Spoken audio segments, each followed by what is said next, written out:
Hello. आज हम लोग इस वीडियो में पढ़ेंगे क्लास 6 के सामाजिक, आर्थिक और राजनीतिक जीवन के अंतिम चैप्टर सड़क सुरक्षा के उपाय में। इसमें से हम लोग सड़क सुरक्षा के कुछ मुख्य विषयों या बिंदुओं को देखेंगे। इसमें सबसे पहले हम देखते हैं कि हमारे सड़कों में जो ट्रैफिक लाइट्स होते हैं उसमें 3 मुख्य जो लाइट लगाई जाती है उनके बारे में जानते हैं। उसे हम यातायात संकेतक या तो ट्रैफिक लाइट कहते हैं। ट्रैफिक लाइटों में हम देखते हैं कि लाल, पीली और हरी बत्तियां लगाई जाती है। तो इसमें से लाल जो बत्ती होती है उसका मतलब होता है रुकना। ये संकेत देता है हमें वाहन चलाते हुए या सड़क पर चलते हुए कि हमें रुक जाना है। और पीली का मतलब होता है जाने के लिए तैयार होने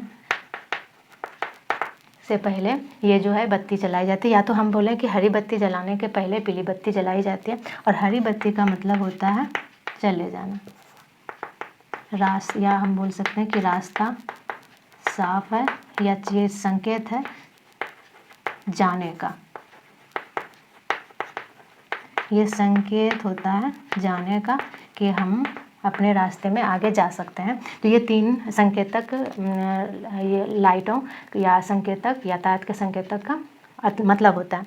अब हम वहीं पर अगर हम जेब्रा क्रॉसिंग की बात करें तो जेब्रा क्रॉसिंग पद यात्रियों या पैदल चलने वालों के लिए सड़क पर बनाया गया एक सफ़ेद व काली पट्टी होता है। पद यात्रियों के लिए सड़क पार करने के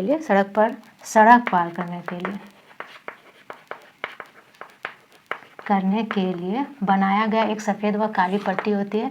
सफ़ेद और काली पट्टी होती है जो कि जेब्रा के शरीर की तरह ही समांतर रेखाओं में दिखती है, इसीलिए हम इसको नाम देते हैं जेब्रा क्रॉसिंग। ये वह स्थान होता है जहाँ पर से हम सड़क को पार करते हैं, और इसी को हम जेब्रा क्रॉसिंग करते हैं। या पैदल चलने वाले यात्रियों के लिए सड़कों पर सफ़ेद और काली पट्टी बनाई जाती है जो जेब्रा के शरीर के धारियों के जो शरीर में धारी बनी होती है उसके जैसे दिखती है, इसीलिए इसको जेब्रा क्रॉसिंग बोला जाता है। वहीं अगर हमारे चैप्टर में बच्चों की सड़क सुरक्षा संबंधी कुछ नियम दिए गए हैं कि अगर बच्चे जो है वो बस यात्रा कर रहे हैं तो उसे कुछ सावधानियाँ बरतनी चाहिए। जैसे उसे बस के पायदानों पर या जिसे हम कहें सीढ़ी पर खड़े होकर यात्रा नहीं करनी चाहिए। वहीं अगर हम बात करें तो बस यात्रा करते हुए जो विद्यालय जाने में उसे बच्चों को यात्रा बस की करनी पड़ती है तो उसे वैसे में ड्राइवरों से बातें नहीं करनी चाहिए ताकि उसका ध्यान इधर उधर ना भटके। और इसी के तहत दूसरा है कि बस पर चढ़ने या उतरने समय जल्दबाजी नहीं करनी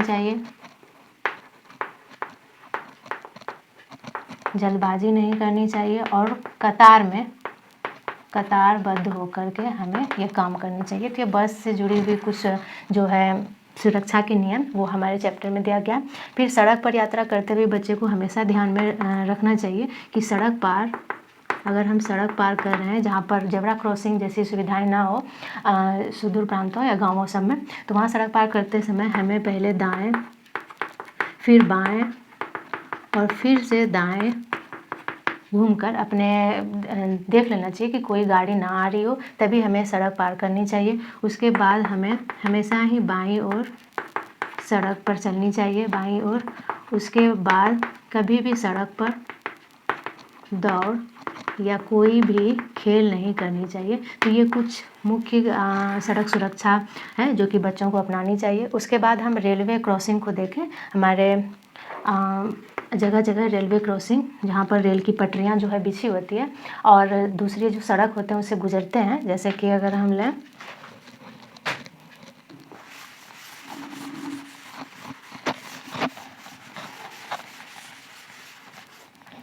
अगर रेल की पटरी हो और एक सड़क जो हो इस पार से उस पार गुजरी हो, तो ऐसे में क्या होता है कि जो क्रॉसिंग लगाया जाता है वो सुरक्षा जो होता है वो दो तरह की होती है। एक तो मानव रहित और एक मानव सहित, जो या तो रक्षित रेलवे क्रॉसिंग उसे बोला जाता है। मानव रहित में कोई भी सुरक्षा नहीं होती है, कोई सुरक्षा गार्ड नहीं होता,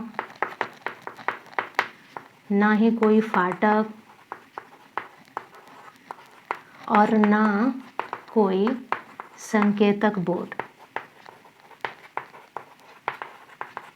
लगे होते हैं, उसे मानव रहित रेलवे क्रॉसिंग कहते हैं। वही मानव सहित या रक्षित रेलवे क्रॉसिंग कहें तो रक्षित रेलवे क्रॉसिंग में फाटक लगे रहते हैं, सुरक्षा कर्मी या गार्ड लगे रहते हैं और कई संकेतक जो होते हैं वो बोर्ड लगे रहते हैं। तो इस तरह से रक्षित रेलवे क्रॉसिंग और मानव रहित रेलवे क्रॉसिंग को जानते हैं। अगर हम देखें मानव रहित और रक्षित रेलवे क्रॉसिंग, रक्षित रेलवे क्रॉसिंग में हम देखेंगे वहाँ पर एक सुरक्षा गार्ड तैनात रहेगा, फिर कुछ संकेतक बोर्ड भी लगे रहेंगे और इसके अलावा एक फाटक भी रहेंगे जो कि सड़क पार करने वाले यात्रियों या वाहन चलाने वाले के लिए लगाए जाते हैं, ताकि जो हो वो कोई दुर्घटना ना हो। रेल के पार होने का संकेत दिया जाता है या उसके पार गुजरने के बाद ही फाटक को खुला जाता है, फाटक बंद कर दिया जाता है जब उस रेल के गुजरने का समय होता है। तो ऐसे में सुरक्षा गार्ड, संकेतक बोर्ड और फाटक जैसी कुछ सुविधाएँ होती हैं, वो रक्षित रेलवे क्रॉसिंग कहलाता है। और ऐसी सुविधाएँ नहीं हो तो उसे मानव रहित रेलवे क्रॉसिंग कहते हैं। ऐसे में हमें खुद से जागरूक होकर दोनों तरफ देख करके रेल की पटरी को पार करना चाहिए।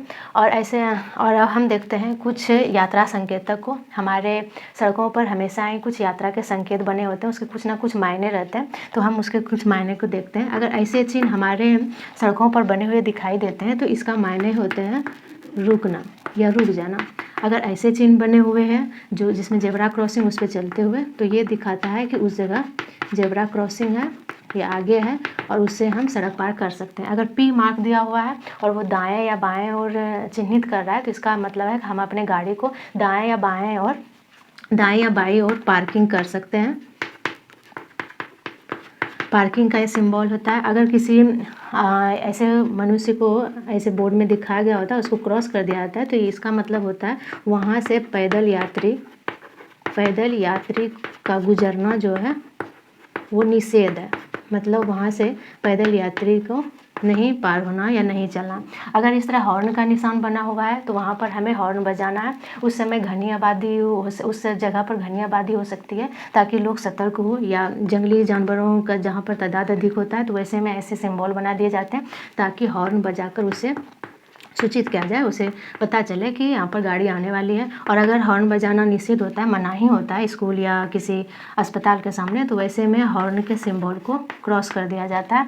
वहीं अगर ऐसे कुछ क्रॉस का निशान और बेड का हो तो ऐसे में पता चलता है कि उस जगह अस्पताल है या अस्पताल सामने है। और अगर किसी संकेतक बोर्ड में किसी बालक के बच्चे के दौड़ने के चित्र को दिखाया जाता है तो इसका मतलब होता है कि वहाँ पर स्कूल या विद्यालय है। वैसे में हमें सतर्कता से या सावधानी रखते हुए सड़क को पार करना है या अपनी स्पीड को कम कर देना है। तो ये जो संकेत दिए जाते हैं सड़कों के किनारे बोर्डों में, इसके कुछ ना कुछ मायने होते हैं जिन्हें हमें फॉलो करना पड़ता है। तो हमने अपने अंतिम चैप्टर सड़क सुरक्षा उपाय में सड़क सुरक्षा के मुख्य बिंदुओं को देखा। अब मिलते हैं अगले चैप्टर के साथ, अगले वीडियो में, अगले विषय में।